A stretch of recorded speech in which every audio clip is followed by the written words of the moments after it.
नमस्कार, आप देख रहे हैं बिहार और न्यूज। मैं हूं ओम प्रकाश सिंह कुशवाहा।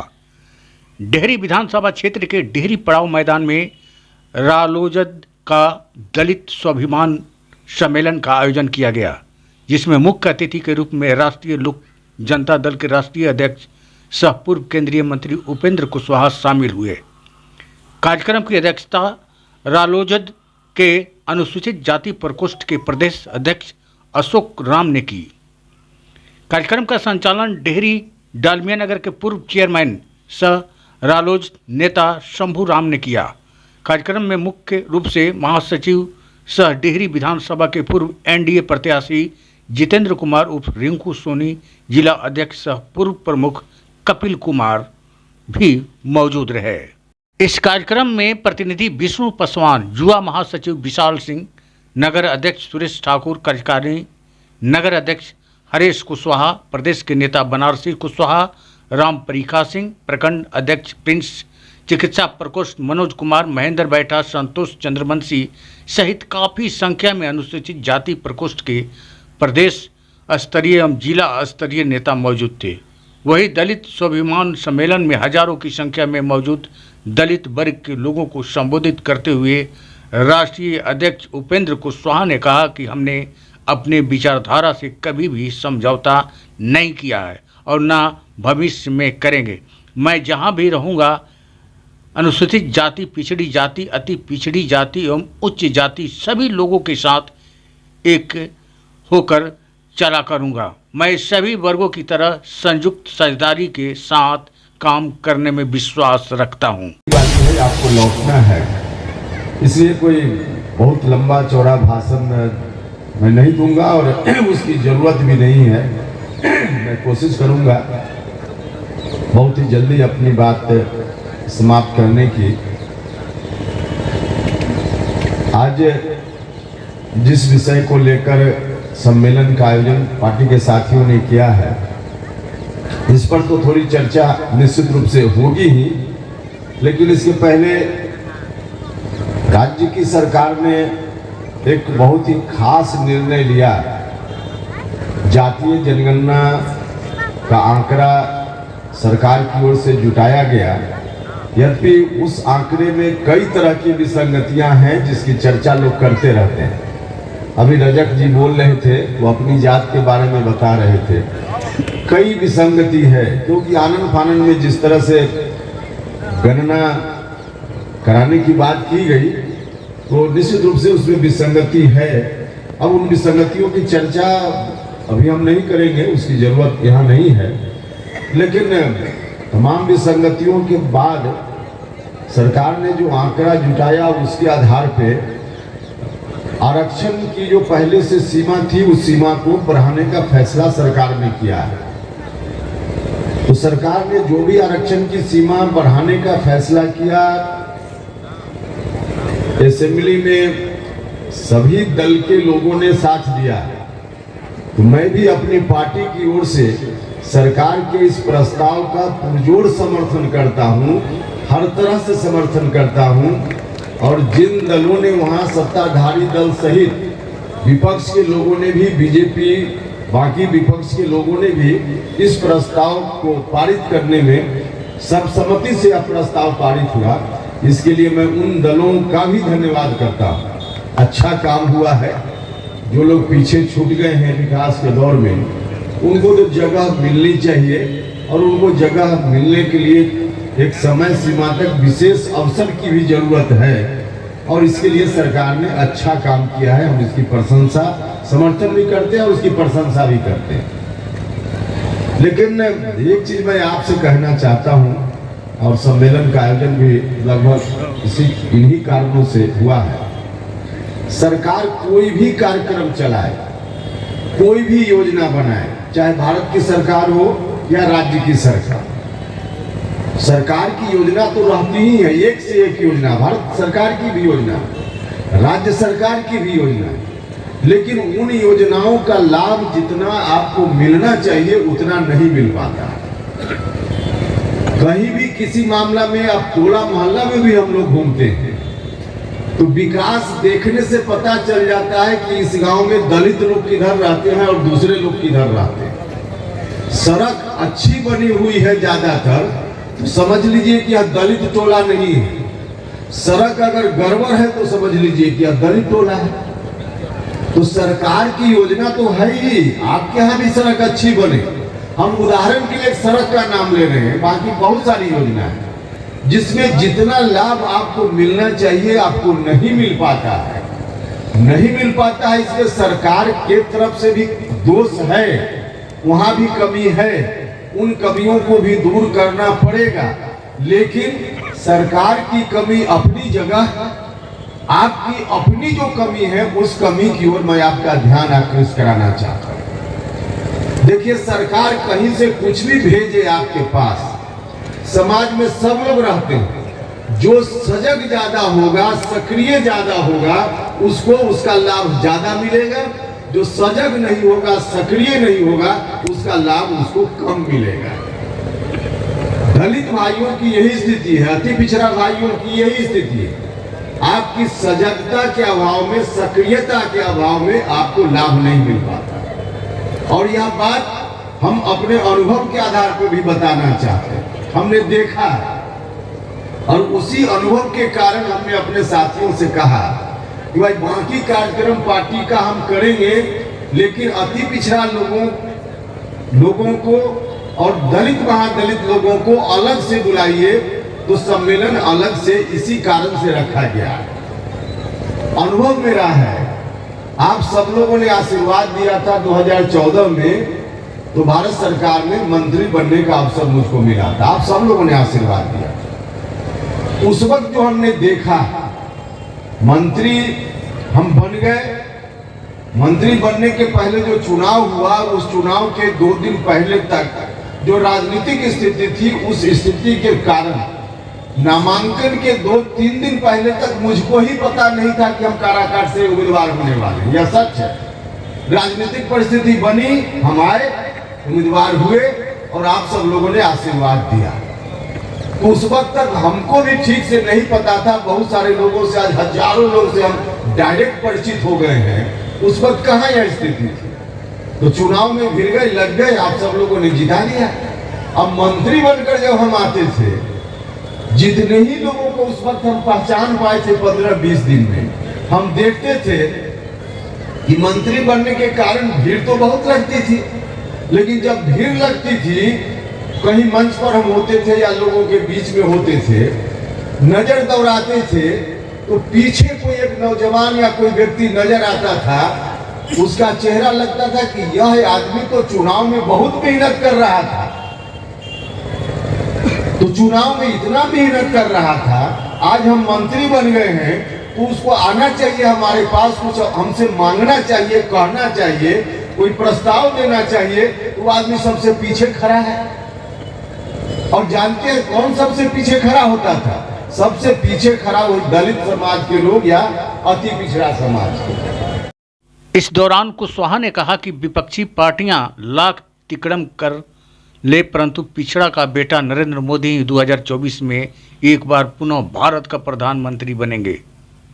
विपक्षी पार्टियों के लोग जितना भी झूठी जनता के बीच बोल एकजुट का प्रदर्शन कर लें, परंतु 2024 में होने वाले आगामी लोकसभा चुनाव के बाद देश में प्रधानमंत्री के नेतृत्व में नरेंद्र मोदी की सरकार बनेगी। साथ ही उन्होंने सभी उपस्थित लोगों से राजनीतिक रूप से सजग रहने की गुजारिश की।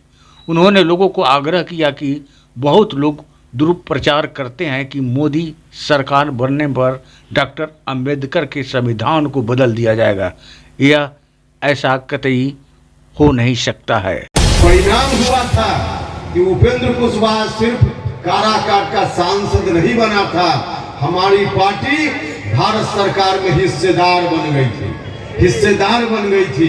इस बार भी आपको मालूम है, हमारी पार्टी एनडीए गठबंधन का हिस्सा बन गई है। आप सब लोगों ने फिर से इस बार यदि ताकत दी, तो फिर से देश में 2024 में नरेंद्र मोदी जी के नेतृत्व में बनने वाली सरकार में हमारी पार्टी फिर से हिस्सेदार बनेगी। तो मौका फिर आने वाला है। मौका फिर आने वाला है। अब मौका आपके हाथ में है कि हमारी पार्टी को कितनी ताकत देते हैं, हमारी पार्टी कितना हिस्सेदार बनती है। और हिस्सेदार जब बनेगी तो पिछली बार की तरह आप सकुचा करके पीछे नहीं रहने वाले हैं। इस बार व्यक्तिगत मेरा भी अनुभव है और हम आपको भी आग्रह करने आए हैं कि उस वक्त भी वोट देने में जैसे आगे रहते हैं, उस वक्त भी धक्का दे करके आप आइए मेरे साथ, आपको भी अपना अधिकार निश्चित रूप से मिलेगा। जांच नहीं कर लेगा तब तक गिरफ्तारी नहीं होगी। यह जब मामला आ गया तो पूरे देश भर के लोग आंदोलित हुए और एक दिन पूरे देश भर के दलित भाई सिर्फ एक दिन सड़क पर आ गए। शाम होते होते भारत सरकार को कहना पड़ा कि हम उस कानून में संशोधन करेंगे और गिरफ्तारी पहले की तरह होती रहेगी। यह हुआ कि नहीं हुआ था? एक दिन आप सब लोग आगे आए, देश भर में सजग हो गए, तो भारत सरकार को भी मजबूर होकर आपके साथ सहमत होना पड़ा था कि नहीं होना पड़ा था? सहमत होना पड़ा था। तो इतनी ताकत है आप लोगों के पास में। और अभी कुछ लोग कोशिश करेंगे कि कंफ्यूजन पैदा करके आपके वोट को हासिल कर ले। जब मौका मिला 15 साल बड़े भाई और 20 साल से छोटे भाई और उसके पहले भी उन्हीं के गठबंधन के हिस्सेदार लोग आजादी के बाद से लेकर सरकार में बिहार में, तो सब लोग वही लोग सरकार में रहे लगभग लगातार। और तब भी अभी जो गलत या सही जो आंकड़ा आया है, इस आंकड़ा में सबसे पिछड़ा कौन है? आप ही लोग सबसे पिछड़े हैं। तो इतने दिनों तक शासन में रहे सिर्फ भाषण देने के लिए। भाषण क्या देते थे लालू जी? उस वक्त भाषण देते थे, गैया बकरिया चढ़ती जाए, मुनिया बिटिया पढ़ती जाए। याद होगा आप सबको। लालू जी, गैया बकरिया तो आपसे पहले भी चल रही थी, आपके समय भी चल रही थी, आज भी चल रही है, लेकिन गरीब घर की मुनिया बिटिया कहाँ पड़ेगी, इसका इंतजाम न तो आपने किया और न आपके छोटे भाई नीतीश कुमार जी ने किया। गरीब लोगों को सरकार से सबसे ज्यादा मदद कहाँ चाहिए? दो काम में सबसे ज्यादा मदद चाहिए, एक इलाज के काम में, एक और दूसरा शिक्षा में। दो जगह सरकार की मदद के बिना गरीब लोगों का काम नहीं चल सकता। सरकारी अस्पताल की क्या स्थिति है? आप गरीब लोग इलाज कराने के लिए सरकारी अस्पताल में जाते हैं, पैसा वाले लोग नहीं जाते। जिनकी जेब में पैसा है लोग चले जाते हैं प्राइवेट अस्पताल में। गरीब आदमी कहाँ जाएगा? उसी सरकारी अस्पताल में। इतने दिनों में एक पीएमसीएच पटना का, जब राज्य भर के गरीब लोग बीमार पड़ते हैं, बड़ी बीमारी होती है, तो पीएमसीएच में जाते हैं। इतने दिनों में इन लोगों ने पीएमसीएच को दुरुस्त नहीं किया, तो क्या खाक बिहार में स्वास्थ्य व्यवस्था को दुरुस्त? और शिक्षा का मामला तो देख ही रहे हैं आप। शिक्षा के मामले में भी जिसकी जेब में पैसा है अपना बच्चा को प्राइवेट में भेजता है, एक भी टीचर नहीं है, ऐसा भी विद्यालय है। इसमें कौन पढ़ता है? गरीब लोग, आप ही लोगों का बच्चा पढ़ता है। तो सरकार को जो करना चाहिए था इन लोगों ने नहीं किया, और अंत में आकर नीतीश जी ने तो और ऐसा कर दिया। नीतीश जी ने कुछ अच्छा काम किया जरूर, लेकिन अंत में आकर जो कहा जाता है कि तूफान से किश्ती को निकाल कर लाए, तो तूफान को किश्ती से निकाल कर लाए 2005 के पहले का जो बिहार था, उस बिहार को तूफान से लाए निकाल करके। लेकिन अब नीतीश जी फिर से जब उनकी राजनीति की अंतिम पारी हो रही है और कह रहे हैं कि बिहार को फिर उसी तूफान में हम डाल देंगे, उन्हीं आरजेडी वालों के हाथ में दे देंगे, जिन आरजेडी के लोगों ने किस तरह से बिहार को अपने शासनकाल में बर्बाद करके रख दिया। तो नीतीश जी जब वही सौंपने की बात करने लगे, या तो और भी दुर्भाग्य की बात है। तो हम आपसे आग्रह करना चाहेंगे, लोग विपक्ष के लोग आपको अनेक तरह की बात करके आपको भड़काने का प्रयास करें। और सिर्फ वही नहीं, हमारे आपके परिवार में से कई लोगों को उन्होंने अपने साथ कर लिया होगा। लोग आएंगे और कहेंगे, अभी कहते हैं, क्या कहते हैं, फलानुमा आ जाएगा तो हिंदुस्तान का संविधान बदल जाएगा। अरे भैया, हिंदुस्तान का संविधान कोई ऐरू गैरू का नहीं बनाया हुआ है। हिंदुस्तान का संविधान हमारे पूर्वज डॉक्टर अंबेडकर जैसे महान व्यक्ति का बनाया हुआ है। डॉक्टर अंबेडकर ने संविधान रूपी पिलर को जितना मजबूती से नींव डालने का काम किया है, दुनिया की कोई ताकत उस नींव को नहीं हिला सकता।